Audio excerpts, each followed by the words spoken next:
गत वर्षको तुलनामा यो वर्ष एसएलसी पास हुने विद्यार्थीको संख्या घटेको छ।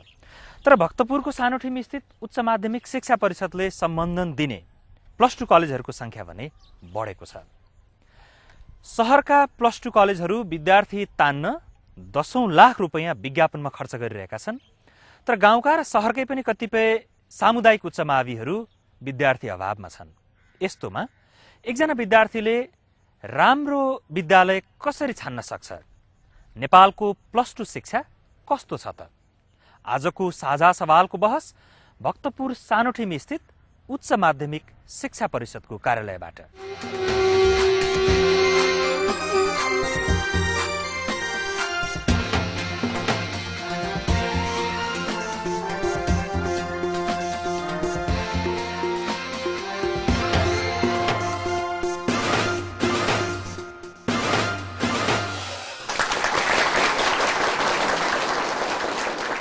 स्वागत छ साझा सवालमा। म नारायण श्रेष्ठ। एसएलसी पास भएका धेरै विद्यार्थीलाई +2 कुन चाहिँ कलेजमा पढ्ने भनेर छान्न निकै अप्ठ्यारो पर्छ। त्यसमाथि पनि आजभोलिका कतिपय +2 का air condition room, attach bathroom, swimming pool, digital class जस्ता विज्ञापनले कहाँ पढ्ने भनेर विद्यार्थीलाई झन अन्यल थपिदिएको छ।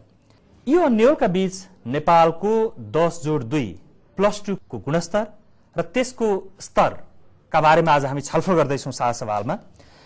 यो विषयमा छलफल गर्न हामी भक्तपुर स्थित उच्च माध्यमिक शिक्षा परिषदको यो सानो हलमा छौँ। हामीसँग हुनुहुन्छ शिक्षा मन्त्री दीनानाथ शर्मा, शिक्षाविद मनप्रसाद वाग्ले र निजी उच्च माध्यमिक विद्यालयहरूको संस्था उच्च माध्यमिक विद्यालय संघ हिसानका अध्यक्ष उमेश श्रेष्ठ र अनि यो हलमा विद्यार्थी, शिक्षक, अभिभावक लगायत गरी करिब 100 जनाको उपस्थिति छ। यहाँ सबैलाई म पुनः स्वागत गर्दै छलफल अगाडि बढाउँ। मन्त्रीज्यू, म तपाईबाटै सुरुवात गरौँ है आजको छलफल। यो पल्टको एसएलसीमा तपाईको आफ्नै वा नजिकको नातेदार कसैले जाँच दिएका थिए एसएलसी? मेरो आफ्नै भाइको छोराहरूले जाँच दिएका थिए। उनीहरू पास भए, राम्रो डिभिजन लिएर पास भएर राम्रो। उनीहरू बोर्डिङमा थिए कि सरकारी स्कुलबाट पढेका थिए? केही सरकारीमा, केही चाहिँ बोर्डिङमा। अब तिनीहरूलाई 11 कक्षा कहाँ पढाउँदै हुनुहुन्छ? एउटा भाइको छोरीले राम्रै पाल्पा टप गर्यो, पाल्पैमा एउटा चाहिँ कलेजमा पढ्दैछन्। बाँकी चाहिँ बागलुङ जिल्लाको गाउँमा हो। गाउँमै मैले आफै स्थापना गरेको 10+2 ले त्यही चाहिँ क्याम्पस छ, त्यही पढ्छन्। भनेपछि तपाईँका आफन्तहरू पनि कोही सामुदायिकमा पढ्ने भए, कोही निजीमा पढ्ने भए +2 पनि? हजुर। सहर बजारमा बस्नेहरूका भाइ छोराहरूका बोर्डिङतिर अलिकति तानिन्छन्, गाउँघरतिर बस्नेका सरकारीमै पढ्छन्। सहरमा बस्नेले निजीमा पढाए, गाउँमा बस्नेले गाउँमै पढाउँदा दुई थरी शिक्षा त अवश्य भयो नि है। सहरमा बस्नेको अलिकति कमाइ ठुलो पनि हुन्छ, खर्च गर्ने ठाउँ पनि चाहिन्छ, विज्ञापनले आकर्षण पनि गर्छ, त्यसकारण बोर्डिङतिर तानिन्छन्। गाउँमा बस्नेहरूको कमाइ अलिक कम हुन्छ, त्यहाँ नजिक आसपासमा बोर्डिङहरू पनि छैनन्, कम हुन्छन्, त्यसकारण नजिक जे छ त्यहीमा पढ्छ। अब यसले त दुई थरी विद्यार्थी हुनुभयो, दुई थरी जनशक्ति उत्पादन गर्नुभयो। यसमा त अलिकति पछि छलफल गरौँला मन्त्रीज्यू। दुई थरी विद्यार्थीहरू, दुई थरी शिक्षा पनि हुँदैन, दुई थरी शिक्षा पनि छैन र दुई थरी जनशक्ति उत्पादन भएको पनि मैले महसुस गरेको छैन। त्यस भए तपाईँहरू त्यो 10 वर्ष आन्दोलन गर्दा किन जनवादी शिक्षा लागू गर्नुपर्छ, निजी विद्यालय बन्द गर्नुपर्छ भनेर गरे त फेरि? समग्र सम्पूर्ण नेपाली जनताले पढ्न पाउने अवसरबाट वञ्चित हुनुहुन्न भन्ने छ र अहिले जस्तो भए पनि भयो, तर पढ्न चाहिँ पाउनुपर्छ भन्ने रहेछ। प्रत्येकलाई चाहिँ पहिला त शिक्षाको अवसरबाट वञ्चित हुनुहुन्न र शिक्षाको विस्तार मेचीदेखि महाकालीसम्म, कुना काप्चा सबै ठाउँमा वार्डसम्म पनि शिक्षाको विस्तार भएको छ। यो नै सबभन्दा पहिलो महत्त्वपूर्ण प्रश्न हो। अब यसलाई गुणस्तर कस्तो गराउने भन्ने बारेमा अहिले चाहिँ प्रयत्न भएको छ। गुणस्तरमा हामी सम्झौता गर्न सक्दैनौँ। गुणस्तरीय शिक्षा सम्पूर्ण जनताका छोराछोरीहरूलाई उपलब्ध गराउनको लागि अब हामीले चाहिँ पहल कदमी गरेर त्यसलाई चाहिँ व्यवस्थित गर्नुपर्छ। भनेपछि मनप्रसाद वाग्ले सर, मन्त्रीज्यूले त भन्नुभयो निजी भए पनि सरकारी भए पनि दुई थरी शिक्षा चाहिँ छैन भनेर भन्नुभयो कि साँच्चै त्यो निजी र सरकारीमा पढ्ने एक खाले मान्छेहरूले भन्छन् नि शोषित र शासक, त्यस्तो खालको जनशक्ति उत्पादन हुँदै गरेको छैन हो? त्यस भए अहिले 3400 उच्च माध्यमिक विद्यालयहरू अराउन्ड 3383 वटा छ। त्यसमा सामुदायिक 2500 वटा हो। तपाईको त्यो 2500 वटा स्कुलमा तपाईँको चाहिँ 90% अफ द स्कुल्स उहाँहरूसँग चाहिँ तपाईँको चाहिँ अन्डर क्वालिफाइड टिचरहरू छ है। यो पक्का हो, यो तथ्य हो। बिए पास भएको मान्छेले तपाईँको प्लस 2मा पढाइरहेछ, हाम्रो नियमले तपाईँको चाहिँ एमए पास भएको चाहिन्छ भन्छ। त्यस्तो चाहिँ अधिकांश चाहिँ विद्यालयहरू ग्रामीण क्षेत्रमा छन्। सहरी क्षेत्रमा चाहिँ मास्टर्स डिग्री गरेका, पिएचडी गरेका कम्पिटिसनमा हैन पढाउने छन् भनेपछि तपाईँले भन्नुभएको जस्तै दुई किसिमको जनशक्ति त त्यसैले उत्पादन गर्यो।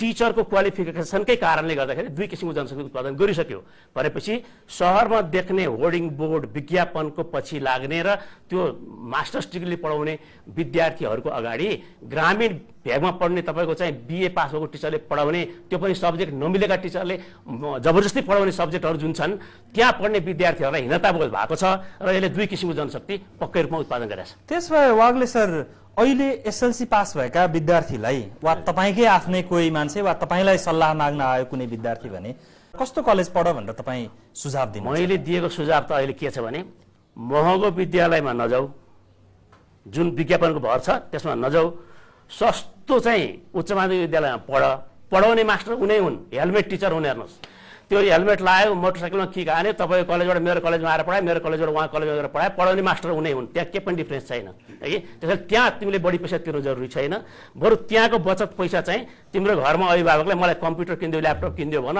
वाइफाई हालिदियो भन, इन्टरनेट राखिदियो भन, मलाई पौष्टिक तत्त्व खान दियो भन, म अरू चाहिँ विद्यार्थीभन्दा राम्रो बन्छु भनेर बाबुआमालाई भन भन्ने मेरो सल्लाह हो। र हामीले दिने सल्लाह चाहिँ के भने त्यहाँको फिजिकल फेसिलिटिज हेर, फिजिकल फेसिलिटिज पनि अहिलेको जस्तो होटेल भाडामा लिएर चलाउने चाहिँ तपाईँको चाहिँ उच्च माध्यमिक विद्यालयको फिजिकल फेसिलिटिज भने होइन। त्यहाँको लाइब्रेरी कस्तो हुनुपर्ने हो, त्यहाँको ल्याबोरेटरी कस्तो हुनुपर्ने हो, त्यहाँ चाहिँ विद्यार्थीलाई इन्टरनेट फेसिलिटी छ कि छैन, त्यहाँ विद्यार्थीलाई एउटा टिचरले आएर तपाईँको आधा घन्टा पढाएर तपाईँको हेलमेट लगाएर चाहिँ अरू क्याम्पसमा जाने, तर विद्यार्थीलाई तपाईँको चाहिँ चाहिएको बेलामा तपाईँको काउन्सिलिङ सर्भिस प्रोभाइड गर्दैन भने त्यस्तो विद्यालयमा नपढाऊ भन्ने मैले सल्लाह दिन्छु। तपाईँले दिनुभएको सल्लाह अनुसार भयो भने त फेरि उमेश श्रेष्ठहरूलाई समस्या पर्ला नि त, उहाँहरूको निजी कलेजै नचल्ला वा नाफा कम होला नि त। अब यो हिसान अन्तर्गत जुन उहाँहरूको एउटा सङ्गठन छ, उहाँहरूले चाहिँ हाम्रो सेवामूलक व्यवसाय भन्नुभएको छ। हामीले बाहिरबाट हेर्दाखेरि सेवा कम व्यवसाय बढी भयो कि महिनाको 9 लाख रुपियाँ तपाईँको घरबाट तिरेर एउटा होटेल कुनै चाहिँ तपाईँको विद्यालयले चाहिँ भाडामा लिन्छ भने होइन, र वर्षको तपाईँको ओभरअल मेरो पोहोर सालको एस्टिमेटमा 50 करोड रुपियाँ तपाईँको विज्ञापनमा खर्च गर्छ भने त्यो विज्ञापनको खर्च र भाडाको खर्च उठाउनलाई उच्च माध्यमिक शिक्षा सस्तो त हुँदै हुन्न। त्यो उठाइकन अनि सञ्चालकले गरेको लगानीको नाफा उठाउनु पर्दाखेरि त उच्च माध्यमिक विद्यालय त तपाईँको हे वायर भएको छ, तपाईँको यो अनकन्ट्रोल्ड तपाईँको यसरी अगाडि गएको छ कि जसले जति पैसा लिए पनि हुने। मैले देखेको मोटामोटी रूपमा चाहिँ यो सहरी क्षेत्रमा चल्ने अहिले तपाईँले हेर्नु भने 158वटा यस्तो स्कुलहरू छन् जसले 11-12 मात्रै चलाउँछन् होइन। र उहाँहरूलाई चाहिँ यो चाहिँ नेपाल सरकारले उच्च माध्यमिक शिक्षा परिषदले समेत स्कुल लेभल पनि चलाउनुपर्छ, तपाईँहरू चाहिँ यो 11-12मा चलाउन पाउनुहुन्न भन्दाखेरि उहाँको सङ्गठन हिसान जस्तो सङ्गठनले शिक्षा मन्त्रालयमा गएर यदि हामीलाई 11-12मा त चलाउन नदिने हो भने हामी सम्पूर्ण उच्च माध्यमिक शिक्षालाई बन्द गर्छौँ भनेको 7 महिना अगाडि कुरा हो।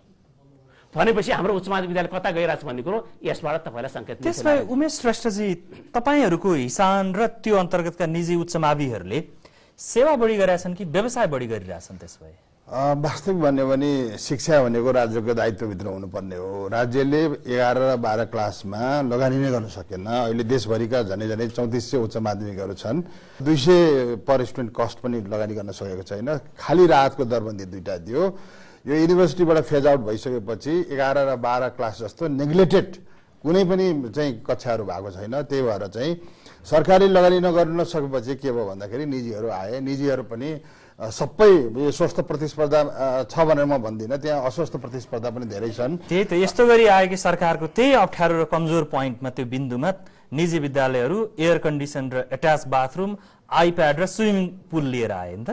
त्यो कुरो हेर्नु सबैले गरेको छ भनेर म भन्दिनँ, केही होला व्यवस्थित किसिमले यसलाई मोनिटरिङ सुपरभिजन गरौँ। जुन ठाउँमा चाहिँ यस्तो क्रियाकलाप भएको छ त्यसलाई चाहिँ कन्ट्रोल गरौँ, रोकौँ भनेर हामीले सम्बन्धित ठाउँ सम्बन्धित निकायमा इभन मन्त्रालयदेखि लिएर उच्च माध्यमिक परिषदमा आएको छौँ। हेर्नुहोस्, तर यो कसरी भयो भन्दाखेरि देशभरि चलेको उच्च माध्यमिक पनि सरकारी उच्च माध्यमिकहरू जम्मै शिक्षा मात्रै छन्, होइन, साइन्स र म्यानेजमेन्टको हुँदै भएन। र हामीले बारम्बार एउटा मोडल स्कुल्सहरू बनाऊ, गरिबको पहुँचमा कमसेकम त लगानीको दृष्टिकोणबाट हेर्ने भने हेर्नुहोस् काठमाडौँ जिल्लामा तपाईँहरूले प्रतिनिधित्व गर्ने स्कुलहरू साँच्चै गरिबको पहुँचमा छन् त? ल सरकारको त गुणस्तर भएन छ। होइन हेर्नुहोस्, काठमाडौँमा एउटा विद्यार्थीको कस्ट मन्त्रीजी हुनुहुन्छ 17,500 रुपियाँ एउटा विद्यार्थीको कस्ट पर्छ। तर उच्च माध्यमिकमा गएर चाहिँ 200 रुपियाँ तिरेर केबाट चाहिँ कसरी चल्छ? सरकारी चाहिँ कलेजहरूमा जस्तो कि साइन्स र म्यानेजमेन्ट मोडलको रूपमा बनाउन सकिन्छ। त्यही मोडलमा होला सायद तपाईँहरूले होइन यस्तो बनाएको, नाम पनि नेपालको नामै छैन, नेपालीको शब्दै छैन कि जस्तो चाहिँ गरी नासा र चेल्सी होइन, अनि हुँदा टेक्सस र मोर्गन स्टेट कलेज अनि साउथ इस्टर्न स्टेट कलेज अरे के हो त्यो नाम भने? नेपालमा के अर्थ लाग्छ? होइन यो चाहिँ म आफै पनि यसमा सहमत छैन। हेर्नुहोस्, बारम्बार हामीले भनेको छौँ नेपाली नाम राखौँ, नेपाली सम्पदा संस्कृति। तपाईँको आचार संहितामा त्यस्तै छ? पक्कै पनि छ। हेर्नुहोस्, हामीले आचार संहितामा भनेको पनि छौँ भरसक चाहिँ विदेशी नाउँ विदेशी उसलाई चाहिँ हामीले चेन्ज गरौँ भनेर हामीले भनेको पनि छ। विदेशी नाम त हुन सक्ला, तर के हो नेपालमा साउथ इस्टर्न स्टेट कलेज अरे के अर्थ लाग्छ नेपालमा? स्वीकृति दिने निकायहरूबाट पनि यस्तालाई चाहिँ हामीले कन्ट्रोल गर्न सक्यो भने यो अटोमेटिकली कन्ट्रोल हुन सक्छ। हेर्नुहोस्, अहिले यसलाई चाहिँ बिस्तारै परिवर्तन गर्नको लागि हामीले आह्वान पनि गरेका छौँ। मलाई एउटा याद आयो, यो राजेश केसीको केही दिन अगाडि नागरिकमा छापिएको फलानो शीर्षकको कार्टुन हो, जहाँ चाहिँ विद्यालयमा अहिले खुलिराखेको भर्ना र विद्यार्थी तान्न गरिएको विज्ञापनलाई लिएर व्यङ्ग्य गरिएको छ। दामी कलेजको नामको मुनि एउटा बोर्ड भर्ना खुल्यो भन्ने बोर्ड छ, जहाँ चाहिँ भाग्यमानी विद्यार्थीलाई बम्पर उपहार र अझ तल चाहिँ के छ भने स्क्रैच गर्नुहोस् तुरुन्तै डाक्टर बन्नुहोस्, यसरी विद्यार्थीहरूलाई तानिएको छ। यो कुरा तपाईँले देख्नु भएको छ कि छैन शिक्षा मन्त्रीले? पहिलो कुरा अहिलेको युग विज्ञापनको युग हो, त्यसभन्दा हामीले चाहिँ विज्ञापनलाई निषेध गर्न, विज्ञापनका लागि जे गरे पनि हुन्छ, त्यसभए जे गरे पनि हुन्न। जहाँ अति हुन्छ त्यहाँ क्षति हुन्छ। जसले चाहिँ अति गरेर आएको छ त्यसको चाहिँ डिफेम पनि तिनीहरू संस्थाहरू आफै भइराखेका छन्। त्यसकारणले जहाँ अति त्यहाँ क्षति भन्ने कुरा सबै संस्था सञ्चालकहरूले राम्रोसँग बुझ्नु जरुरी छ। यसले त्यही शिक्षा दिन्छ। भनेपछि क्षति समय आफैले हुन्छ कि तपाईँहरू नियमन गर्ने मन्त्रालयले यो हुन्न यो हुनुपर्छ भनेर एउटा मापदण्ड तयार गर्नुहुन्छ? पहिला चाहिँ चिजहरू प्रकाशनमा आयो, त्यसलाई चाहिँ नियन्त्रण हुँदैछ, भइराखेको छ। त्यसकारण कामै नभएको भन्ने चाहिँ होइन। पहिले नै विकृति यसरी चाहिँ विज्ञापन यो रूपमा जान्छ भनेर हामीले सोचेका थिएनौँ। यो वर्ष जुन रूपमा गयो त्यसलाई चाहिँ व्यवस्थित गर्नको लागि हामीले ऐन कानुन नियम परामर्श यी सबै चिजहरू भएका छन् र अहिले चाहिँ हामीले त्यसलाई व्यवस्थित गरिसकेका छौँ। रोकिसके त्यसमा अब त्यसरी विज्ञापन आउन वा त्यस्तो हुनलाई अब त्यसरी चाहिँ त्यो अगाडि चाहिँ जाँदैन, हामीलाई लाग्छ त्यसरी जाँदैन। हामीले चाहिँ जुन प्रकारको अहिले त्यसलाई चाहिँ नियन्त्रण गर्ने मेकानिजम बनाएका छौँ, त्यो मेकानिजम अन्तर्गत उनीहरूलाई चाहिँ हामीले चाहिँ निगरानीमा राख्ने, कारवाही गर्ने, स्पष्टीकरण सोध्ने र आवश्यक पर्यो भने त्यस प्रकारका संस्थाहरूलाई बन्द गर्नेसम्म हामी चाहिँ त्यहाँसम्म त्यो कदमसम्म उठाउन हामी बाध्य हुन्छौँ भनेर यसबारेमा खबरदारी र चेतावनी दिने काम भइसकेको छ। त्यसमा म एकैछिन सहभागीकोमा पुग्छु। आफ्ना नानीहरूले वा आफन्त कसैले एसएलसी दिएको र अहिले चाहिँ कलेज खोज्दै गरेको तपाईँ अभिभावकहरू कोही हुनुहुन्छ होला वा विद्यार्थी पनि कोही हुनुहुन्छ होला, तपाईँहरूको चाहिँ के छ अनुभव? तपाईँहरूलाई कतिको सजिलो अप्ठ्यारो भयो अहिलेको यो विज्ञापनदेखि गुणस्तरीय शिक्षाका लागि आफ्ना नानीहरूका लागि स्कुल खोज्ने क्रममा? मेरो नाम ठाकुर ढकाल, मेरो घर काठमाडौँ जिल्ला गागलफिदी गाविस सुन्दरीजल पर्छ। मेरो छोरो पनि यसपालि एसएलसी पास गरेर डिस्टिङसन लिएर आएर कलेज खोज्ने दौरानमा धेरै चाहिने दुःख कष्ट भयो। हामीले उच्च माविहरूको विज्ञापन देख्दाखेरि अचम्मित भयौँ र विभिन्न किसिमका सेमिनारहरू पनि गरिदिनु भयो उहाँहरूले। कलेजका नाउँहरू पनि विभिन्न किसिमको राखिदिनु भयो।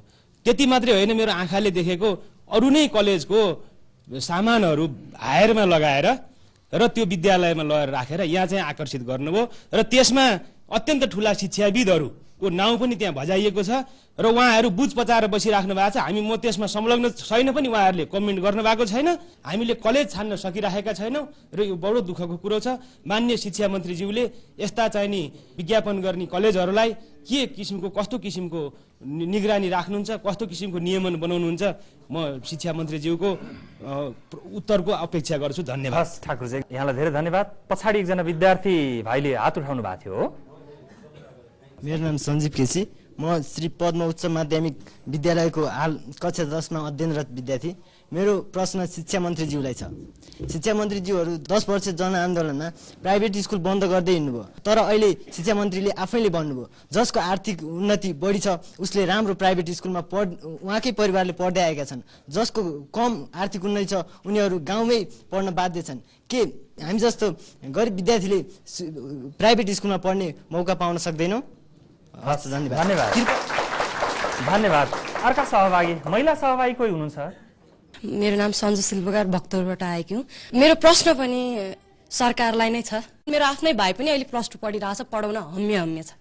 हुन त जनयुद्ध सफल होला, पैसा नभएर हम्मे छ र बढी पैसा लिएर हम्मे छ। र अहिले भारतीय शिक्षा मन्त्रालयको स्वीकृतिमा चलेको national institution of open schooling भन्ने संस्थाले काठमाडौँका ठुल्ठुला कलेजहरूले 3 महिनाको ट्युसन चलाएर सरकारको स्वीकृति बिना नै क्लास चलाइराखेको छ र सर्टिफिकेट पनि प्रोभाइड गरिराखेको छ। र हाम्रो सरकार शिक्षामा विदेशको एउटा संस्थाले गरिराखेको हस्तक्षेपको विरुद्धमा पनि बोलिराखेका छन्। यो वर्ष एसएलसी दिएर अहिले चाहिँ 11 कक्षा खोज्दै वा पढ्न तयार कोही हुनुहुन्छ तपाईहरु? म प्रवेश श्रेष्ठ भर्खरै श्री पद्म हायर सेकेन्डरी स्कुलबाट एसएलसी पास गरेको। अहिले कलेज पनि म पद्ममै जोइन भएँ, सामुदायिक कलेजमै जोइन भएँ। हाम्रो 11-12 को यो सामुदायिक कलेजहरूमा हामीका त्यस्तो अनुदानहरू आएको छैन। म अहिले पढेको कलेजमा पनि ल्याबको कमी छ, ल्याब सहित लाइब्रेरीमा धेरै सामानहरू छैन। यस्तै प्रब्लमहरू अरू सरकारी कलेजमा नि छ। त्यसैले सरकारी कलेजको प्रवेशी धन्यवाद। यहाँलाई तपाईले राखेको कुरा प्रष्ट भयो। मन्त्रीज्यू, सरकारले लगानी बढाउन सक्दैन? लगानीको हिसाबले भन्ने हो भने देशमा सबभन्दा ठुलो लगानी शिक्षामा छ, तर शिक्षामा भएको लगानीले पर्याप्त पुगेको छैन। एक दोस्रो कुरा, तपाईहरुले चाहिँ यहाँ चाहिँ अगाडि प्रश्न उठ्यो हामीले चाहिँ कहाँ अब कुन स्कुलमा कुन उसमा हामीले पढाउने भन्ने, त्यसरी अल्मलिनु पर्दैन। सामुदायिक कलेजहरू छन् र जसको परिणाम राम्रो आएको छ। एउटा कुरा यहाँ 2 प्रकारको शिक्षा छ भन्ने कुरालाई म नारायणजी अलिकति म किन एउटै छ भनेर किन भन्न खोजेको भने पाठ्यक्रम पाठ्यपुस्तक जाँच्ने प्रणाली परीक्षा प्रणाली एउटै प्रकारको छ। उत्पादन के हामीले यसको गुणस्तरलाई कसरी उकास्न सकिन्छ, कसरी व्यवस्थित गर्न सकिन्छ, कसरी लगानी बढाउन सकिन्छ भन्नेतिर भन्दा पनि हामीले चाहिँ यो चाहिँ यसको गुणस्तर खस्क्यो, यो चाहिँ समाप्त भयो भनेर हाम्रो चाहिँ अभिभावकहरूलाई, हाम्रो चाहिँ गाउँघरका जनताहरूलाई एउटा मेसेज दिइराखेका छौँ। यो गलत भएको छ। किनभने हाम्रो गुणस्तर अब कसरी सुधार्ने तपाईको योजना के छ त? नयाँ योजना सहित आएका छौँ हामीले। अहिले चाहिँ कसैले विज्ञान विषय पढाउन कुनै स्कुल आउँछ, त्यसले चाहिँ माग्छ 9 क्लासदेखि नै मैले पढाउँछु भन्छ भने, उच्च माध्यमिक शिक्षा परिषदमा कसैले चाहिँ मैले विज्ञान विषय चलाउँछु भन्छ भने, म्यानेजमेन्ट चलाउँछु भन्छ भने त्यसलाई चाहिँ बेरो टोक चाहिँ हामीले चाहिँ मेचीदेखि महाकालीसम्म सबै ठाउँमा चाहिँ दिने भनेर चाहिँ यो चाहिँ भनेको दिने। तर टिचर चाहिन्छ कि चाहिँदैन? टिचर चाहिन्छ। टिचर चाहिँ हामीले पढ्दा मैले 22-23 सालमा पढ्दा नारायणजी बोर्डिङ स्कुलले मात्रै शिक्षकहरू पाउँछन् अथवा उच्च माध्यमिक शिक्षा परिषद निजीले मात्रै पाउँछन्, शिक्षकहरूले पाउनन् भन्ने जुन कुरा गर्नुभएको छ यो पनि गलत हो। म आफै स्कुल चलाउँदाखेरि 22-23 सालमा इन्डियाबाट विज्ञान शिक्षक र म्याथमेटिक्स टिचर ल्याएर चाहिँ मैले पढाएको। अभिभावकहरूले लगानी गरेका छन्, हामीले चाहिँ त्यसरी पनि व्यवस्था गर्न सक्छौँ। मेन पावरको खाँचो हुन्न, हाम्रो चाहिँ त्यो दिशातिर हाम्रो। त्यसो भए मन्त्रीज्यू, जनशक्तिको खाँचो हुनु भने तपाईलाई ख्याल छ +2 का लागि कतिजना शिक्षकलाई सरकारले तलब दिएको छ? कतिजना शिक्षकहरू छन् थाहा छ तपाईँलाई? यो समग्र भार, उच्च शिक्षाको समग्र भार राज्यले चाहिँ वहन गर्ने गरी अहिले चाहिँ विद्यालय सुधार कार्यक्रम लिएको छ। यसलाई चाहिँ कतिजना शिक्षकको दरबन्दी हुन्छ? माध्यमिक अहिले चाहिँ 4000 शिक्षकलाई चाहिँ दरबन्दी कायम गरेर हामीले चाहिँ त्यसलाई थाई गर्ने भनेर, थाई चाहिँ दरबन्दी कायम गर्ने भनेर अर्थ मन्त्रालयमा माग गरेर पठाएका छौँ। त्यसपछि आवश्यकता अनुसारको चाहिँ हामीले दरबन्दी माग गर्छौँ, थप्छौँ र जब हामीले चाहिँ एसएसआरपी लागू गर्छौँ अथवा विद्यालय सुधार कार्यक्रम लागू गर्छौँ, यो माध्यमिक शिक्षा अन्तर्गत शिक्षा मन्त्रालय अन्तर्गत हुन्छ। उच्च माध्यमिक शिक्षा परिषद राष्ट्रिय बोर्डमा चाहिँ रूपान्तरित हुन्छ र समग्र शिक्षालाई हामीले चाहिँ यसरी व्यवस्थित गरेर लिएर जान्छौँ र गुणस्तरीय शिक्षालाई हामीले व्यवस्थित गर्न सक्छौँ, हामीले सक्नुपर्छ भन्ने मन्त्रीज्यू। यो चाहिँ यसको लागि समय लाग्छ नि, आजको भोलि नै हुन्छ, आज पढेकोले भोलि नै। तर एउटा कुरा के मैले चाहिँ म यहाँ चाहिँ प्रोटेस्ट गर्छु भन्दाखेरि केवल बोर्डिङ स्कुलमा पढेका मात्रै चाहिँ सक्षम हुन्छन्, त्यो मात्रै चाहिँ योग्य हो र अरू अयोग्य हुन् भन्ने कुरा मैले त्यसलाई चाहिँ खारेज गर्छु। किनभने हामी मनप्रसादजीहरू हामीहरू पनि बोर्डिङ स्कुलमा पढेर आएका होइनौँ र यहाँ चाहिँ भएको अधिकांश पुरानो पुस्ताको चाहिँ हाम्रो चाहिँ मित्रहरू जो उच्च ठाउँमा हुनुहुन्छ उहाँहरू पनि बोर्डिङ स्कुल पढेर आउनुभएको होइन।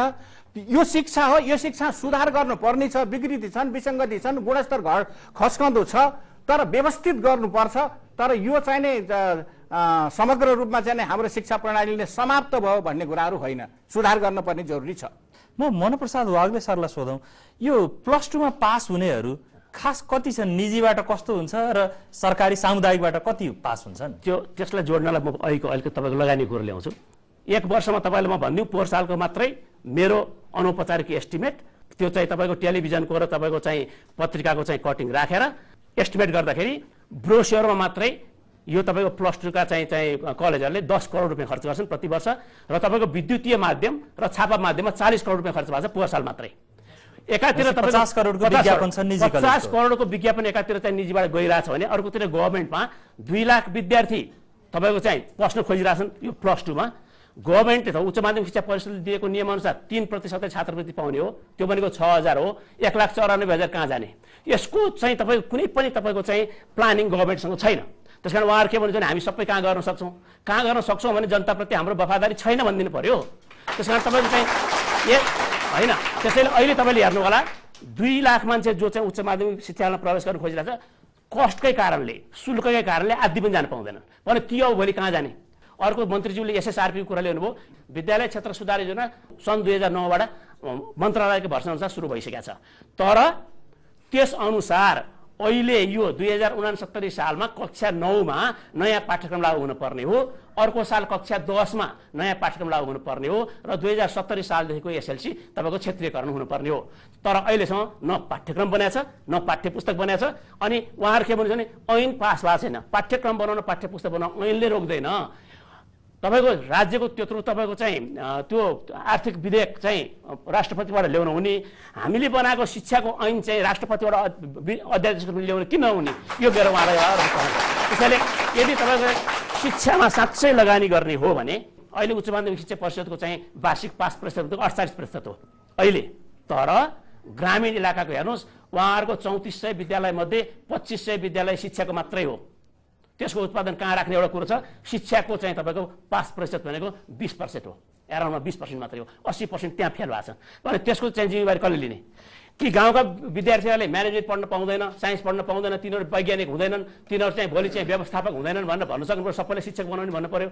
शिक्षकको कुरा गर्नुहुन्छ भने शिक्षा मन्त्रालयले के गरिरहेको छ भने जो शिक्षकको पुलभित्र पसेका छन् उनीहरूकै स्थायी, उनीहरूकै चाहिँ तपाईँको अटोमेटिक प्रमोसन, उनीहरूकै माग पुरा गर्ने, उनीहरूकै ग्रेच्युटी, उनीहरूकै पेन्सनमा लागिरहेको छ भने अब त्यो तपाईँको 2500 उच्च माध्यमिक विद्यालयको उत्पादन कहाँ जाने? त्यसैले ग्रामीण भेगका विद्यालयका विद्यार्थीहरूलाई चाहिँ तिमी सके शिक्षा पढ नसके घरमा बस, शिक्षाको सर्टिफिकेट लिएर पनि शिक्षक सेवा आयोगको जाँच लाइसेन्स दिऊ, त्यो पनि थन्केर बस्दा विज्ञापन हुँदैन। त्यसकारण तिमीहरूको हामी के गर्न सक्दैनौँ, जाने कतार मलेसिया जो भन्नु पर्यो, भने नभने पनि गइरहेछन् होइन। त्यसकारण यो व्यवस्थालाई यसरी चिराफारा गरेर हामीले प्लानिङ गर्न नसकेसम्म नि नारायणजी विल नो वेयर, हामी त कहीँ छैन अहिले शिक्षामा। त्यसमादेखि शुल्कको अवस्था चाहिँ कस्तो छ त निजी सरकारी अथवा सामुदायिक विद्यालयहरूमा? हेर्नुहोस्, अहिले हामीले एभरेजमा काठमाडौँको निजी विद्यालयहरूमा सञ्चालन हुने +2 को तपाईँले शुल्क हेर्नुभयो भने होइन, मासिक शुल्क कम देखाइन्छ, भर्ना शुल्क यति ठुलो छ 60,000 70,000 तपाईँको चाहिँ भर्ना शुल्क एडमिसन कस्ट। मासिक शुल्क तपाईँको चाहिँ एभरेजमा हेर्ने भने अहिले 3500 छ निजी विद्यालय काठमाडौँको साइन्सको र म्यानेजमेन्टको है। तर उसको 2 वर्षको खर्च 2 लाखभन्दा बढी छ। त्यसकारण मासिक शुल्क मात्रै हेरेर भएन। एउटा तपाईँको इन्ट्रान्सको फारम 700 रुपियाँमा बेचेको छ, एउटा विद्यार्थीको इन्ट्रान्स लिन 700 रुपियाँ लाग्छ। त्यसकारण यसरी तपाईँको जथाभावी रूपमा शुल्क उठाउने जुन क्रम बढाएको छ नि, त्यो चाहिँ पिरोडोको विषय हो। त्यसमा उमेश श्रेष्ठ त्यही हो तपाईँहरूले गर्न खोजेको, तपाईँहरू आचार संहिता छ भनेर भन्नुभएको, त्यहीलाई व्यवस्थित गर्नलाई हो आचार संहिता भएको। हामीले विगत 2-3 वर्षदेखि नै आचार संहिता बनाएर सारा हाम्रो उच्च माध्यमिकमा दिएको छौँ। जस्तो विज्ञापनको कुरा पनि यहाँहरूलाई म के प्रश्न पार्न चाहन्छु भन्दाखेरि यसमा चाहिँ मोनिटरिङ सुपरभिजनको कमी पनि छ।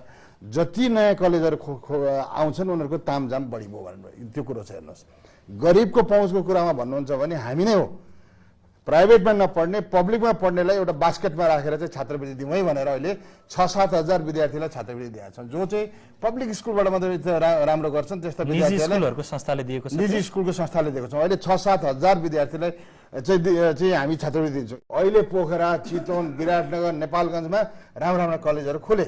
हामीले त सार्वजनिक बारम्बार म आफैले पनि के भन्ने गरेको छु भने काठमाडौँ आउनु जरुरी छैन, नजिकको कलेजमा पढ्नुहोस्, आफ्नै कलेजमा पढ्नुहोस्, तपाईँहरूले विज्ञापनको भरमा नजानुहोस्। कुन कलेज ठिक हो, कुन कलेज स्थापित छ, कुन कलेजमा राम्रो टिचर छ, कुन कलेज चाहिँ छान्ने हो तपाईँको प्राचार्यलाई भन्नुहोस्। 10 वर्ष तपाईँलाई पढाएर डिस्टिङसन र फर्स्ट डिभिजन ल्याएको छ भने 2 वर्षमा चाहिँ विद्यार्थीको लैलैमा अरू साथीहरूको लैलैमा नजानुहोस् भनेर बारम्बार हामीले भन्ने गरेको छौँ। साझा सवाल। साझा सवाल। त्यसो भने म एकछिन फेरि सहभागीकोमा पुग्छु। धादिङबाट आउनुभएका केही विद्यार्थी र शिक्षक पनि हुनुहुन्छ, म तपाईँकै लिन्छु, अगाडि नै हुनुहुँदो रहेछ। मेरो नाम लक्ष्मण शर्मा, म त्यहाँ आदमघाट भन्ने ठाउँको सत्यवती उच्च माविको प्रिन्सिपल हुँ। मेरो कन्सर्न बढी मन्त्रीज्यूसँगै हो। उहाँभन्दा 2 लट अगाडिको मन्त्रीजीले 4वटा दरबन्दी दिन्छु भनेर घोषणा गर्नुभयो, ढाँट्नुभयो। त्यसपछिकोले दरबन्दी चाहिँ होइन अनुदानसम्म दिन सकिन्छ कि भन्दै हुनुहुन्थ्यो, उहाँले पनि भ्याउनु भएन। उहाँले एकदम कुरा नचपाइकन, जिब्रो नचपाइकन यो वर्ष कति दरबन्दी कि अनुदान स्कुललाई दिँदै हुनुहुन्छ उच्च माविहरूलाई, सामुदायिक उच्च माविहरूलाई, त्यो एन्सरको आशा गरेको छु। अर्को शिक्षक र गाउँमा रहेका सामुदायिक विद्यालयहरूको कन्सर्न अघि यहाँ उठाएको थियो। त्यसमा कस्तो छ भने यो उच्च माध्यमिक तहको टिचरको न त सर्टेन विषयहरूमा ट्रेनिङहरू हुन्छ, केही पनि छैन। टिचर प्रोडक्सनको लागि केही गरेको छैन भन्छु म, न त अन द जब ट्रेनिङ उच्च माध्यमिक शिक्षा परिषदले केही गरिरहेको छ हाम्रो टिचरको हकमा, न लाइसेन्सिङ हुन्छ। त्यो टिचरको जबको सेक्युरिटी छैन। 50 सालदेखि पढाइरहेको छ। उता माध्यमिकतिर निमावितिर पढाउनेहरूले आयो, फाइट गर्यो, थाहै भयो, पेन्सन हुने बेला भयो। यो उच्च माविमा पढाइरहेका मास्टर्सको बेलामा गरेका साथीहरू चाहिँ रित्तै छन्, केही पनि छैन। यो त भयो सर, तपाईँहरूले विद्यार्थी चाहिँ कतिको गुणस्तरीय विद्यार्थीहरू पाउनुहुन्छ राजधानीभन्दा बाहिरको सामुदायिक? हामीले राम्रो बनाएको चाहिँ त उम्किहाल्छन्। कतिलाई चाहिँ 11 मा तँलाई गजब गरिदिउँला भनेर ल्याउँछन्, अनि 12 मा पढ्न नसकेर यहाँ च्यापेपछि फेरि फर्केर जान्छन्। यसपालि एकजना भाइ तपाईँले भन्नुभयो यतातिरको त्यो इस्टर्न वेस्टर्न समथिङ भन्ने, त्यहाँबाट फर्केर गएको छ। मैले एक्सेप्टेन्स दिइसकेँ। 11 मा ऊ फुर्केर आयो, 12 मा गाउँमा सस्तो स्कुल खोज्न गयो। 10,000 जतिले हामी पढाइदिन्छौँ, म्यानेजमेन्ट पनि पढाइदिन्छ मका। 2 वर्षको कोर्स 10,000ले सकिन्छ मका। तर अब काठमाडौँमा राम्रो विज्ञापनमा एकदम भड्किलो होइन, कलेज खोज्दै आएर त्यसरी धोका पाएर फर्किनेहरू छन्। अलिक पे गर्न सक्नेहरू चाहिँ जे भयो भयो, अब 1 वर्षलाई भन्छन् र अडेका छन्। अब हाम्रो प्रोडक्सन र ती प्रोडक्सनको बिचमा हामी कहाँ नभएको विषयको कुरा गर्नु परेन। भएका विषयको हकमा चाहिँ फेरि डिप्लोमा पढ्ने बेलामा उस्तै हो, कम्पिट गर्छन् हाम्रो गाउँबाट आएका केटाकेटीले पनि। तर विज्ञापनले चाहिँ धादिङ नजिकै पनि छ, त्यसले पनि बढी तानेको होला। हस् सर, धेरै धन्यवाद यहाँलाई। यो त भयो गाउँको कुरा। अब सहरमै पनि सामुदायिक उच्च मावि सञ्चालन गरिरहनुभएका उद्धभरि अधिकारी हुनुहुन्छ, श्रमिक शान्ति उच्च मावि ललितपुरको। तपाईँको अनुभव चाहिँ कस्तो छ सर? हामी उत्पादन गर्छौँ 10औं वर्ष पढाएर, तर ती विद्यार्थीहरू फेरि प्राइभेटमै जान्छन्, हामी कहाँ बस्दैनन् र हामी विद्यार्थी नपाएर भौतारिन्छौँ र फेरि उनीहरू फर्केर आउने प्रतीक्षा गरेर हामी बसिरहनुपर्छ। अहिले पनि त्यही अवस्था छ। जब प्राइभेटबाट उनीहरू फर्किन्छन् हारथाक भएर, अब पैसा तिर्न नसकेर अन्य कारणले, अनि त्यसपछि हाम्रो केही विद्यार्थीहरू भर्ना हुने क्रमहरू चाहिँ सुरु हुन्छ। अर्कोतिर जस्तै विज्ञानको कुरा गऱ्यौँ, विज्ञान संकाय हामीले 2 वर्षदेखि हाम्रै विद्यालयमा चलाएका छौँ। सरकारबाट पनि केही लगानीहरू भयो, जस्तो भवनहरू बन्यो, प्रयोगशालाहरू बन्यो र मलाई लाग्छ कुनै प्राइभेट स्कुलको भन्दा कम राम्रो प्रयोगशाला हाम्रो पनि छैन। तर विद्यार्थीको सङ्ख्या पनि छैन। हामी अहिले पनि विज्ञानमा चाहिँ 12 कक्षामा 16 जनालाई र 11 कक्षामा गएको 11 कक्षामा 15 जनालाई पढाएर बस्छौँ। क्षमता चाहिँ कतिजनासम्म धान्न सक्नुहुन्छ? क्षमता चाहिँ 35-40, अझ हामी 2टा सेक्सन पनि गर्न सक्छौँ केही लगानी बढाएर। अनि फिस चाहिँ कस्तो छ त? 800 रुपियाँ मासिकमा हामी विज्ञान पढाउँछौँ, तर पनि विद्यार्थीहरू आइरहेका छैनन्। धेरै धन्यवाद यहाँलाई।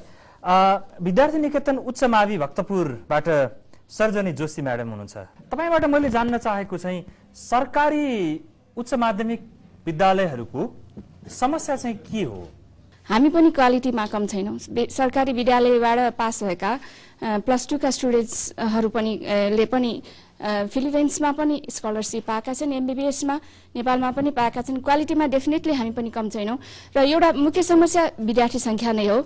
यसको मुख्य समस्या भनेको पेरेन्ट्सको मेन्टालिटी हो। यसलाई चेन्ज गर्नुपर्छ जस्तो लाग्छ मलाई र यसलाई परिवर्तन गर्न अलि बढी विज्ञापन गर्न पर्ने आवश्यकता हो। डेफिनेटली भर्खर सरले यसो भने सरकारले अलिकति पैसा विज्ञापनको लागि दियो भने हुन्थ्यो त? हजुर, यसो भन्दा पनि हामीसित जे छ हामीले त्यो पब्लिक माझ लग्न सकिरहेको छैनौँ। विज्ञापनमा हामी लगानी गर्न सक्दैनौँ र सहज शुल्कमा क्वालिटी एजुकेसन दिइरहेछौँ र त्यो मेसेज जुन लक्षित वर्ग छ त्यहाँसम्म पुगिरहेको छैन जस्तो लाग्छ। धन्यवाद, यहाँले आफ्नो अनुभव राखिदिनु भयो। भनेपछि मन्त्रीज्यू, निजी जत्तिकै सामुदायिक विद्यालय पनि सक्षम छौँ भनेर 3 जना प्रिन्सिपलहरूले भनिसक्नु भयो।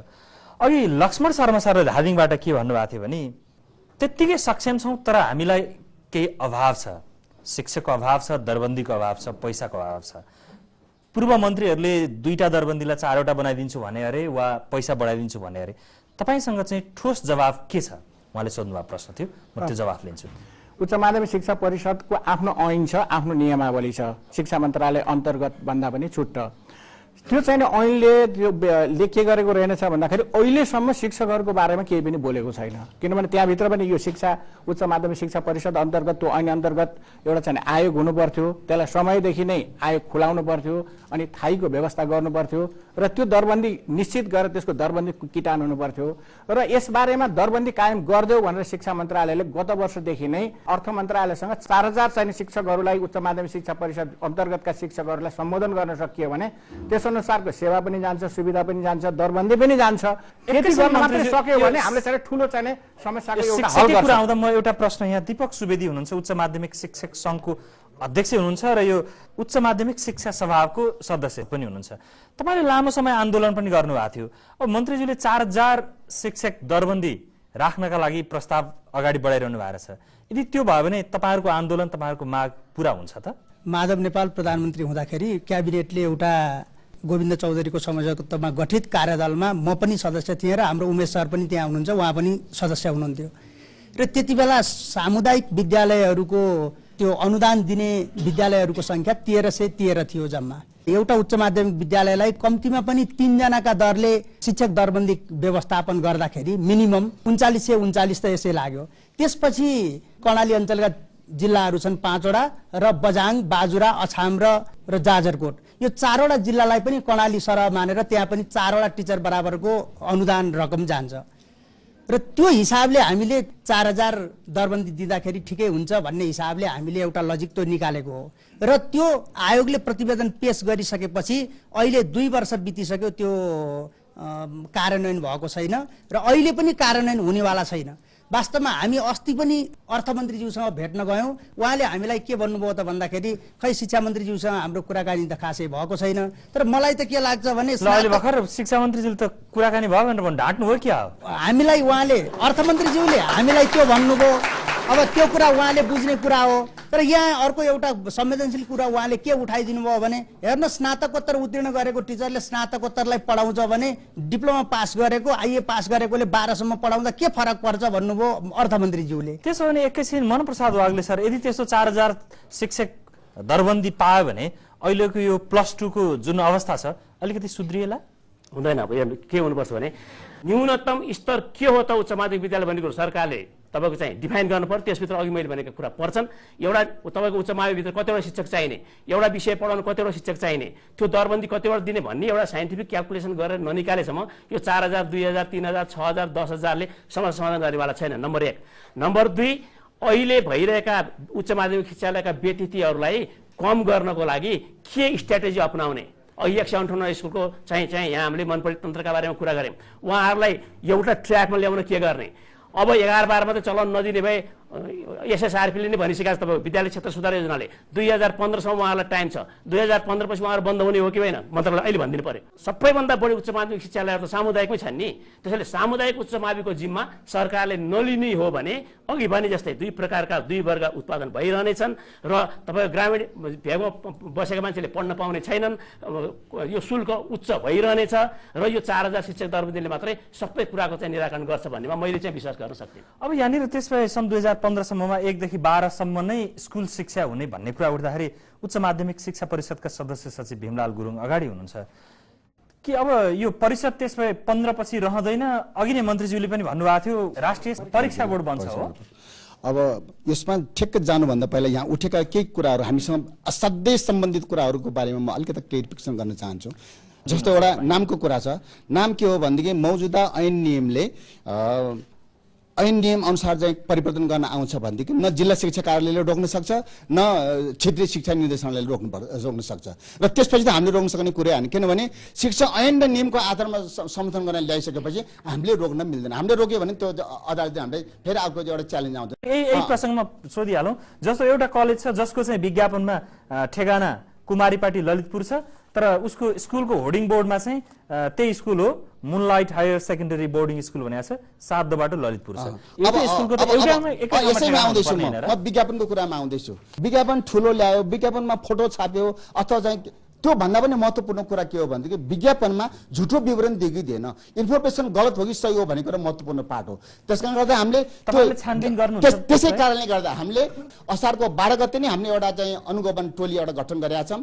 त्यसमा हिस्तानको उहाँहरू अभिभावक सङ्घको पनि प्रतिनिधि छ, एउटा अनुगमन टोली गठन गरेका छौँ। कसैले त्यो विज्ञापनमा गलत इन्फर्मेसन दिएको रहेछ भनेदेखि हामी त्यसमा चाहिँ कारबाही गर्छौँ। भनिसक्नुभयो आफ्नो हुँदै नभएको सरसामान अन्तबाट ल्याएर टक्क देखाएको रहेछ रे, त्यसलाई छानबिन गर्नु त्यसैमा छानबिनमा आउँछ, त्यही छानबिनमा आउँछ। समस्या आयो, समस्या समाधानको अब शुल्कको कुरा जस्तो अहिले डाक्टर साहबले भन्नुभयो कति 50,000 के अरे एडमिसन शुल्क अनि त्यसपछि 2-2.5 लाख जति 2 वर्षको शुल्क भनेर भन्नु। मसँग अहिले यहाँ शुल्क विवरण छ, मैलेसँग काठमाडौँ, ललितपुर, भक्तपुर, पोखरा, विराटनगरको मेजर ठाउँहरूको सबैको मसँग शुल्क विवरण छ।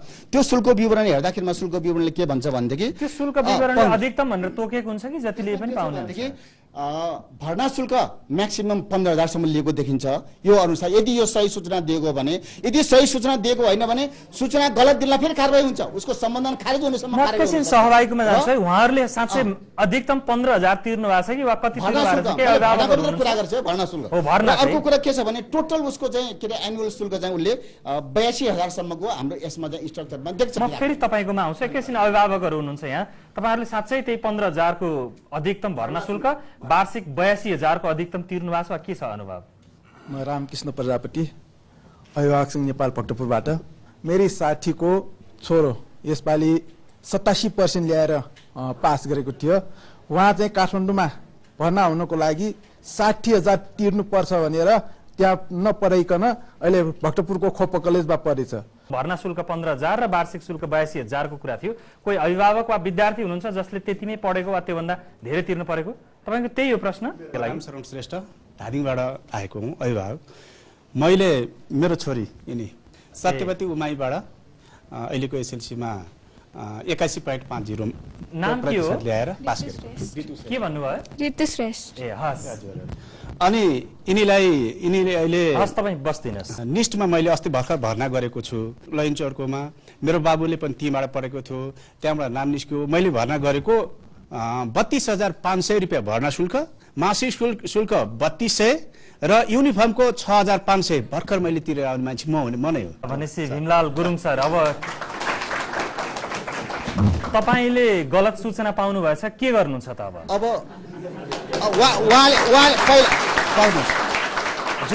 जुन पैसा उहाँले तिर्नु भयो भर्ना शुल्क मात्र होइन, त्यो त्यसमा ल्याबको पैसा होला, त्यसमा लाइब्रेरीको पैसा होला। यहाँ हामीलाई उहाँले यदि भर्ना शुल्ककै नाममा यो गलत हिसाबले रिपोर्टिङ भएअनुसार अरू नाममा जतिले पनि पाइन्छ हो, यसकोलाई कारबाही हुन्छ। यदि अरू नाममा चाहिँ स्विमिङ पुल मर्मत, ल्यापटप दिन्छु, आइप्याड दिन्छु अथवा अरू के गर्छु भन्ने नाममा चाहिँ जतिले पनि हुन्छ हो। त्यसमा के छ भनेदेखि त्यसैको निम्ति हामीले यो कार्यदल गठन गरेको। यो कार्यदलले एउटा चाहिँ साइन्टिफिक एउटा चाहिँ पहिलाको फीको स्ट्याटसलाई अध्ययन गरेर अब नयाँ सुविधाहरू दिएको आधारमा के कस्तो किसिमको फी तोक्न मुनासिब हुन्छ भनेर एउटा कार्यदल गठन गरेको छ। त्यो कार्यदलले चाहिँ त्यसको फाइनल गर्नेछ। तर यो जुन चाहिँ गलत सूचना दिएको भन्ने कुरा प्रमाणित भयो भने त्यसलाई कारबाही हुन्छ। उहाँले त्यो सूचना हामीले जस्ताको तस्तै ल्याएर दिए। उहाँले बिल खोज्दै हुनुहुन्छ कि जस्तो लाग्यो? तपाईँको बिलमा भर्ना शुल्क नै त्यति छ कि भर्ना शुल्क चाहिँ 200-400 राखेर अरू शुल्क? भर्ना शुल्क नै हो, हामीलाई दिनुस्, कारबाही हुन्छ। हस्, अब अरू केही सहभागीको म अन्तिममा लिन्छु। हामी अन्तिम आइसकेका छौँ। केही सहभागीहरूको जिज्ञासा छन् भने? म माधव प्रसाद अधिकारी काभ्रे। यो +2 शिक्षाका सम्बन्धमा मलाई सबैभन्दा पहिले के भन्नु छ भने यो एकदमै व्यवहारिस छ। यो शिक्षा यो तह एकदमै व्यवहारिस छ र व्यवहारिसहरूको शोषण, व्यवहारिस अवस्थाको शोषण हुन्छ नै। त्यस कारणले यहाँ व्यापक रूपले शोषण भइरहेको छ। सरकार अब मन्त्रीजीको दृष्टिकोण त उहाँको जनयुद्धको बेला र अहिले एकदमै उथलपुथलपूर्ण भएछ। उहाँले त सारा समान देख्न खोज्नु भएछ। हुन त यो सादा दृष्टिकोण ल्याउनु हो उहाँले। तर त्यसपछि मेरो पुरा विमति छ र सरकारले जबसम्म राष्ट्रिय योजना आयोगसँग सम्बन्ध गरेर यो देशमा कति वर्षका लागि कस्तो जनशक्ति चाहिन्छ भन्ने आधारमा यी सम्पूर्ण शिक्षालयहरूलाई त्यही खालको जनशक्ति उत्पादन गर्ने भए मात्रै स्वीकृति दिन्छु, नत्र दिन्न भनेर जहिलेसम्म भन्न सक्दैन। तबसम्म यस्तो लापरवाही अवस्था रहिरहन्छ। हस्, धन्यवाद। महिला सहभागी म तपाईँहरूबाट लिन्छु। मेरो नाम चाहिँ हिरामाया घिसिङ तामाङ, काभ्रेबाट। मेरो प्रश्न चाहिँ उमेश श्रेष्ठजीलाई प्रश्न सोध्न चाहन्छु। जसले एसएलसीमा धेरै पर्सेन्टेज ल्याउँछ उसलाई नै हरेक कलेजहरूले मागिरहेछ कि, तर एसएलसीमा धेरै पर्सेन्टेज ल्याउँदैमा ऊ सधैँभरि ट्यालेन्ट हुन्छ पनि हुँदैन, तर एसएलसीमा थोरै पर्सेन्टेज ल्याउँदैमा उसले उच्च शिक्षा राम्रो गर्दैन भन्ने पनि हुँदैन। त्यो भएर त्यसमा पनि अलि बुझ्न चाहन्छु। हस्, धन्यवाद। नमस्कार, म रामहरि सिलवाल हो। कलेज अफ बिजनेस म्यानेजमेन्टको प्रिन्सिपलको रूपमा कार्यरत छु र अब यो शिक्षाको बारेमा कुरा उठाउँदाखेरि सामुदायिक र सरकारी क्षेत्रमा सबै बहस पनि बढी त्यता केन्द्रित भयो। स्वाभाविक रूपमा राज्यसँग बढी अपेक्षा पनि गरिएको देखियो, तर निजी क्षेत्रले आज जुन खालको लगानी गरेको छ, जुन खालको विद्यार्थीहरूलाई विदेश जानबाट रोकेको छ, त्यसको प्रशंसा चाहिँ उति ढङ्गले नभएको र त्यसलाई रेकग्नाइज नगरेको जस्तो मलाई लाग्यो। र आज 20औं वर्ष हेलमेट बोकेर हिँडेका टिचरहरूले एउटा शैक्षिक संस्था खोलेका छन्। सरकारले पनि त पढाएपछि आखिर नेपालमा रहला जस्तो त छैन, नामै विदेशी राखेको देखिन्छ। विदेशै पठाउनको लागि हो कि जस्तो होइन।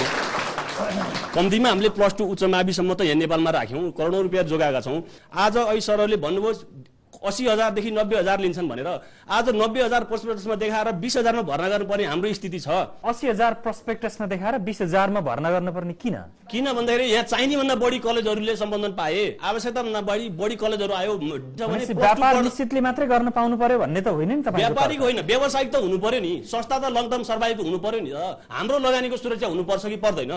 कलेज खाली राख्ने कुरा त आएन। त्यसकारणले लगानी सुरक्षा गर्नको लागि, विद्यार्थी देखाउनको लागि पनि हामी बाध्य भएर बैंकको ऋण तिर्न नसकेर पनि विद्यार्थी जम्मा गर्नलाई कम पैसामा पढाइरहेछौँ। यो मर्म राज्यले बुझ्नुपर्छ। हाम्रो लगानी सुरक्षा हुनुपर्छ भने म जोड दिन्छु। रामहरि सर यहाँ अगाडि हुनुहुन्छ, डोल्पाबाट आउनुभएको एकजना विद्यार्थी, म तपाईँको भनाइदिन्छु है त।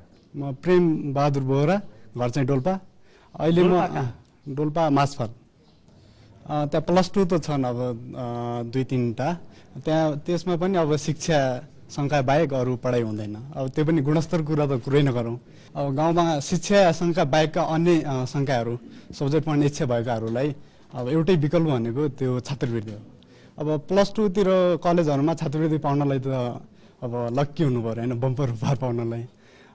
अनि अन्य चाहिँ जस्तै हिसानले भनौँ अथवा सरकारी तर्फबाट दिने जुन छात्रवृत्ति छ नि, त्यसमा चाहिँ फर्म भर्नको लागि सहरहरूमा केन्द्र तोकिएको छ र फर्म भरिसकेपछि नि इक्जाम पनि केन्द्रहरूमै भन्नाले नेपालगञ्ज जस्तै हाम्रोतिरको लागि प्रायः नेपालगञ्जमा हुन्छ। भनेपछि नेपालगञ्ज आउनको लागि त यातायातको असुविधाले गर्दा प्लेनबाट आउनुपर्छ, त्यसको लागि महँगो खर्च लाग्छ। फर्म भर्नकै लागि त महँगो खर्च तिर्नु पऱ्यो। फेरि आएपछि ल स्कलरसिपै पायो अरे भने पनि त्यो प्राप्त हुँदैन, र पाएन भने त झन् त्यहाँ आउनको लागि खर्च जति गर्छ त्यो रिटर्न हुनको लागि उति खर्च लाग्छ। त्यो खर्चको झन् डबल मार पर्छ। छात्रवृत्तिले त तपाईँको डोल्पाको जुफाल नेपालगञ्ज उड्नलाई प्लेन खर्च पनि पुग्दैन हो? त्यो त पुग्दैन होइन। हस्, तपाईँले आफ्नो कुरा राख्नुभयो। उमेश सर, अघि नै कुरा उठ्दाखेरि 15,000 भर्ना शुल्क, 82,000 वार्षिक शुल्क लिन पाइन्छ, त्यो चाहिँ अधिकतम एउटा सिलिङ हो भनेर कुरा आयो। तपाईँहरू अन्तर्गतका, तपाईँहरू मातहतका उच्च माध्यमिक विद्यालयहरूले त त्यति लिँदैनन्। अभिभावकले प्रष्टै भन्नुभयो कति लिन्छन्, तर कुरो बुद्धा कहाँनिर झुक्याउने रहेछ भने भर्ना शुल्क चाहिँ केही सय मात्र, बाँकी अरू नाममा शुल्क जोडिँदो रहेछ। त्यो चिजलाई तपाईँहरू थाहा नपा झैँ गर्नुहुन्छ कि थाहा पाएर पनि अप्ठ्यारो परा हो? होइन, यो सबै स्कुलले गरेको छैन। हेर्नुहोस्, म दावासाथ के भन्न चाहन्छु भन्दाखेरि अहिले काठमाडौँमा यति ठुलो कम्पिटिसन भइसकेको छ कि त्यसमा हामीले हिसानको तर्फबाट सार्वजनिक गर कति पैसा लिने हो नोटिसमा टाँस भनेर पनि स्पष्ट हामीले कोड अफ कन्डक्टदेखि लिएर सूचना जारी गरेको पनि हो। आफ्नो स्कुल लिटिल एन्जल्समा पनि भर्ना शुल्क 32,000 अलिकति भनेर लेखिएको देखेको छु मैले पत्रिकामा देखेको। बुझ्नु जरुरी, बुझ्नुहोस् यहाँहरूले के छ भने भर्ना शुल्क भनेको 10 देखि 12,000 हो। यसको अलावा अरू यसको अलावा होइन, लिने भनेको 3-4 मात्र लिन पाइन्छ, जस्तो कि ल्याबको लिन पाइन्छ, लाइब्रेरीको लिन पाइन्छ, मेन्टेनेन्स लिन पाइन्छ। यो नियम कानुन अनुसार जे लिन पाइने हो त्यो वार्षिक शुल्क जोडेर हुन सक्छ। मेरो विचारले कुनै पनि शुल्क पनि लिन पाइन्छ नि, कुनै यहाँले लिएको छैन। कुनै म दावासाथ भन्छु कि म यहाँलाई म स्पष्ट गर्न चाहन्छु। यसको अलावा अहिले यहाँहरूले के बुझ्नुहोस् भने यति ठुलो कम्पिटिसन छ कि यति धेरै स्कलरसिप छ। म दावासाथ भन्छु कि 10 to 20% स्कलरसिप पनि दिएको छ। हामीले उच्च माध्यमिक परिषदसित मिलेर जुन चाहिँ हिमाली भेगको 21 वटा जिल्लाका विद्यार्थीहरू डिस्ट्रिक्ट टपर पब्लिकबाट टप गर्नेलाई खाना बस्ने दिने ट्यालेन्ट सर्चका मोडल 11लाई मात्रै दिनुहुन्छ कि 12लाई पनि दिने हो साँच्चै? अनि 11-12 दुईटालाई दिने हो। त्यसमा 50-50 गरेर अहिले पनि हेर्नुहुन्छ सहभागी बहिनीले के प्रश्न गर्नुभयो भने ट्यालेन्टलाई त तपाईँहरू स्कलरसिप दिनु होला, तर पढ्न सक्दैनन् भन्ने त होइन नि। अरू थोरै पर्सेन्टेज ल्याएर एसएलसी पास हुने पनि उनीहरूलाई चाहिँ किन नदिने भन्ने यो त सिस्टमै चेन्ज गर्नुपर्छ। हेर्नु, सबैजना युनिभर्सिटीमा गएर मास्टर डिग्री गर्ने होइन। म त के भन्छु भने 8 क्लासबाटै उसको इन्ट्रेस्ट अनुसार को साइन्स पढ्छ कि भोकेसनल पढ्ने कि म्यानेजमेन्ट पढ्ने कि कमर्स पढ्ने कि ल्याङ्ग्वेज पढ्ने कि छुट्याउँ। त्यसपछि माथि एसएलसी गरिसकेपछि उसलाई इन्ट्रेस्ट केमा छ, सिपमूलक व्यवसायिकमूलक त्यसमा लगाउँ। यसरी जान सक्यो भने शिक्षामा आमूल परिवर्तन गरेर जसको लेभल जे छ, जसले जे पढ्न चाहन्छ, जसको इन्ट्रेस्ट जे छ त्यसलाई चाहिँ हामीले एड्रेस गरेर भोलिको दिनमा जानुपर्छ जस्तो लाग्छ। हेर्नुहोस्, र म के भन्न चाहन्छु भन्दाखेरि किन प्राइभेटमा आउँछन्, किन गभर्मेन्टमा चाहिँ जाँदैनन् भन्दाखेरि त्यहाँ म के भन्छु भने प्रोफेसनल कमिटमेन्टका कुराहरू, अपनत्वको कुराहरू, पेरेन्ट्स रिलेसनका कुराहरू हेर्नुहोस् है, र एउटा आउटपुट रिजल्ट हेर्नुहोस्। सबैले आफ्नो छोराछोरी राम्रो बनाउन चाहन्छन् कि पब्लिकमा जाने बित्तिकै 500 रुपियाँ लिएको भने पनि त्यसको कस्ट कति हो, कतिजना विद्यार्थी पढाइन्छ, त्यहाँ भौतिक पूर्वाधारको पैसा खै सरकारले कति लगानी गरेको छ, त्यो कस्ट जोड्नु पर्छ कि पर्दैन? म एकछिन वाग्ले सरबाट जवाफ लिउँ। उहाँले भन्नुभएको जस्तो अपनत्व वा व्यावसायिक दक्षता सरकारी कलेजमा चाहिँ हुन्न हो। आफ्नो व्यवसायलाई जोगाउने हिसाबले उहाँले जुन कुरो गर्नुभयो त्यो उहाँको हिसाबले ठिक हो। संसारभरको स्कुल एजुकेसनको बेस भनेको पब्लिक एजुकेसन सिस्टम नै हो। कहाँ छ प्राइभेट एजुकेसन सिस्टम चाहिँ डेभलप्ड कन्ट्रीहरूमा हेरौँ त हामीले यहाँको जस्तो होइन। त्यसमा चाहिँ हामी कहाँ चाहिँ तपाईँको पब्लिकले काम गर्न सकेन भन्ने नाममा चाहिँ यो जुन प्रकारको व्यापारीकरण भएको छ त्यसलाई जोगाउनु खोज्नु एउटा कुरो होला। तर कक्षा 1 देखि कक्षा 12 सम्म नेपाल सरकारले यो देशका सम्पूर्ण विद्यार्थीको जिम्मा लिनुपर्छ, पब्लिक सिस्टमलाई इन्रिच गर्नुपर्छ, ग्रोथ गर्नुपर्छ, र त्यो अनुसार तपाईँ जाने हो भनेदेखि अहिलेसम्म हेऱ्यो भने पब्लिक एजुकेसन लायबिलिटी गभर्मेन्टको होइन भनेर कुन देशले भनेको छैन होइन। सबैले भनेको छ, सबै त्यो अनुसार लागू पनि गरेको छ। तपाईँ अमेरिका हेर्नुहोस्, बेलायत हेर्नुहोस्, तपाईँको जापान हेर्नुहोस्, भनेपछि हामीले यहाँ चाहिँ तपाईँको चाहिँ केही कलेजहरूलाई नेपालमा चाहिँ किन बिग्रिएको त? यसमा बिग्रिएको कारण नम्बर 1 10 करोड रुपियाँ जम्मा दिएको छ उच्च माध्यमिक शिक्षा परिषदलाई वर्षको वार्षिक बजेट 1 करोड 20 लाख त्यो शिक्षकलाई दिने भन्दा बाहेक हो होइन। त्यो 10 करोड रुपियाँ हामीले चाहिँ तपाईँको 3 लाख विद्यार्थी चाहिँ भर्ना हुन्छन् 11 क्लासमा भनेदेखि 11-12 गरेर उहाँले 20 करोड दिनुभयो। 8 लाख विद्यार्थीले जहाँ दिन्छन् भनेदेखि उहाँले भनेको 250 रुपियाँ मात्रै पर्यो। सरकारको उच्च माध्यमिक शिक्षामा 5 पैसाको लगानी भएको छैन र नेपाल सरकारले यसमा लगानी नगरेसम्म यसको उत्थान त हुँदै हुँदैन। 4 खरब 29 अरबको बजेट आउँदैछ, त्यसमा तपाईँको अहिले हाम्रो 63 अरब बजेटलाई उहाँहरूले 90 अरब मात्रै बनाइदिने हो, 27 अरब मात्रै थपिदिने हो भने 1 देखि 12 को सम्पूर्ण विद्यार्थीलाई निःशुल्क पढाउने खर्च यहीबाट निस्कन्छ, ग्यारेन्टी। त्यसो भने मन्त्रीज्यू धेरै कुरा तपाईँतिर आएर ठोकिँदो रहेछ। यो +2 कलेज हो कि उच्च मावि हो? खासमा अहिलेसम्म +2 उच्च मावि हो। विज्ञापनहरूमा किन सबै कलेजका कलेज भनेर छापिएका? त्यो चाहिँ विज्ञापन दिनेहरूको त्यो उनीहरूको चाहिँ नि आफ्नो कुरा हो। अब कहिले सुधार्नुहुन्छ त त्यसो भए? यो तपाईँले के भन्नुहुन्छ, कलेज भन्नुहुन्छ कि उच्च मावि भन्नुहुन्छ, त्यो चाहिँ तपाईँको कुरा हो र सम्बन्धित पक्षको कुरा हो। यो चाहिँ कलेज भनेको र उच्च मावि भनेको त्यसको अर्थ त फरक होला नि? बिल्कुलै फरक छ। शिक्षण उद्योग हो कि सेवा प्रदायक क्षेत्र हो? सेवा हो। शिक्षा भनेको सेवा हो, सेवालाई केन्द्रमा राखेर यसलाई सञ्चालन गर्नुपर्छ। अर्को एउटा कुरा नि 12 कक्षाको प्राचार्य हुन ब्याचलर्स चाहिँ एजुकेसनमा गरेको छ, स्नातक शिक्षामा गरेको छ भने अरू जुनसुकै विषयमा स्नातकोत्तर गरेकोले पनि प्राचार्य हुन पाउँछ कि शिक्षामा नै स्नातकोत्तर गरेको हुनुपर्छ? त्यसलाई शिक्षामा पनि हुन्छ र अरू पनि हुन्छ, तर 10 वर्षसम्म निरन्तर रूपमा चाहिँ उसले पढाइराखेको छ भने त्यसले चाहिँ एमए नगरे पनि त्यो चाहिँ प्रिन्सिपल हुन पाउँछ।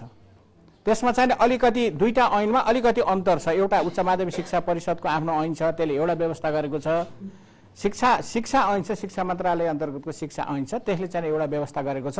यसले केही हाम्रो बिचमा समस्या उत्पन्न गरेको छ, यसलाई एकरूपता ल्याउनुपर्छ। जस्तो यहाँ चाहिँ केही प्रश्नहरू उठेको थियो, जस्तो परिवर्तन आजको भोलि हुन्छ अथवा एकजना व्यक्ति हिजो माओवादी भएको आज चाहिँ त्यो मन्त्री भएको कारणले रूपान्तरण हुन्छ भनेर त्यस्तो किसिमको आग्रह राखेर चाहिँ सोच्नु गलत हुन्छ। परिवर्तन गर्नको लागि समय लाग्छ। अहिले शिक्षा क्षेत्रमा समग्र रूपमा परिवर्तनको लागि प्रयत्न भएको छ। 2 तेस्रो कुरा, उच्च माध्यमिक शिक्षा परिषदमा बिल्कुलै चाहिँ सरकारको लगानी छैन भन्ने होइन, सरकारको चाहिँ लगानी छ, पुगेको छैन, त्यो कुरा सत्य हो। अहिले आधारभूत शिक्षा निशुल्क भइसकेको छ। 9, 10, 11, 12लाई क्रमशः त्यसलाई निशुल्क गराएर व्यवस्था गर्ने भनेर अहिलेको शिक्षा ऐनमा पनि हामीले कहिलेसम्म निशुल्क होला? 11 र 12 चाहिँ त्यसमा यो चाहिँ नि ऐन चाहिँ तुरुन्त आयो भने यसै वर्षदेखि 9 क्लास निशुल्क हुन्छ। हामीले पाठ्यक्रम पाठ्यपुस्तक सबै व्यवस्था गरेका छौँ। मनप्रसादजीले भने जस्तै हामीले चाहिँ यसलाई अध्यादेश मार्फत चाहिँ ल्याउन सक्ने हो र अहिलेदेखि नै लागू गर्न सक्ने हो भने अस्थायी शिक्षकहरूका समस्या हामीले समाधान गर्छौँ। योग्य शिक्षक 25,000 30,000 भन्दा बढी योग्य शिक्षकलाई नयाँ पुस्तालाई चाहिँ हामीले शिक्षा यो चाहिँ व्यवसायमा चाहिँ प्रवेश गराउन सक्छौँ र यसलाई चाहिँ व्यवस्था गर्न सक्छौँ। यो गर्ने भिजन सहित हामीले चाहिँ शिक्षा मन्त्रालयबाट होमवर्क पनि गरेका छौँ र काम पनि गरेका छौँ। हस् मन्त्रीज्यू, उच्च माध्यमिक शिक्षाको बारेमा हामीले छलफल गऱ्यौँ। तपाईँका पनि आफ्ना केही अनुभव वा सुझाव प्रतिक्रिया छन् भने हामीलाई पठाउन सक्नुहुन्छ र आजको बहस कस्तो लाग्यो प्रतिक्रिया लेख्न सक्नुहुन्छ। त्यसका लागि हाम्रो ठेगाना हो साझा सवाल BBC नेपाली सेवा, post box number 672 Kathmandu Nepal र हाम्रो इमेल ठेगाना हो nepali.letters@bbc.co.uk।